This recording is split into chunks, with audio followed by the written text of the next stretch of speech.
Early snow. Will and Percy walked down by the lake. It was cold, not winter cold, fall cold, but cold nonetheless. Their blood was still thin from the warm weather that had preceded the sudden cold. Sudden weather turns had become common. Will had looked briefly at the phenomenon. Some said it was greenhouse gases. Others said it was a natural climate change, that the Earth did such things without warning or provocation. The topic moved into full hysteria on some websites, with self-taught meteorologists and doom aficionados warning of catastrophic consequences.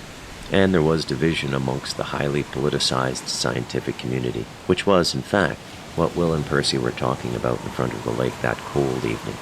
The most important science is the least understood, Will said. Economics is our foundation science. No other science is possible without an environment of which to practice and perfect it.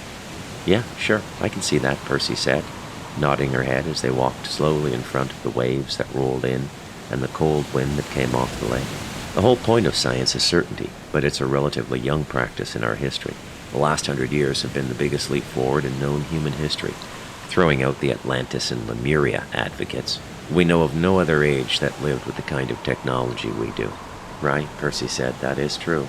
So, how can you have some scientists saying there's no problem with greenhouse gases, and others saying we've reached the 11th hour with fossil fuels? It makes no sense. And you should see medicine, Percy piped in. They produce these drugs in beta form and give them to people as human guinea pigs.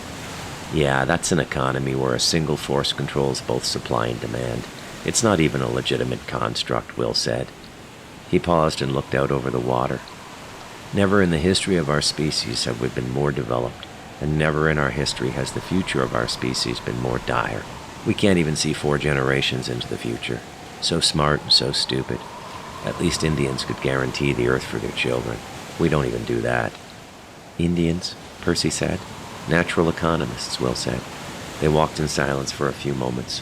Then Percy's cell phone rang. Hello? Yes. Yeah. In a little while. Yes, Mother. Oh, Jesus. What? No. Yes. Jesus! Are you stoned again? Percy ended the phone call. My mother would like to meet you.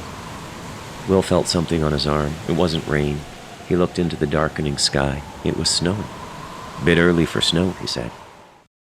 End of chapter.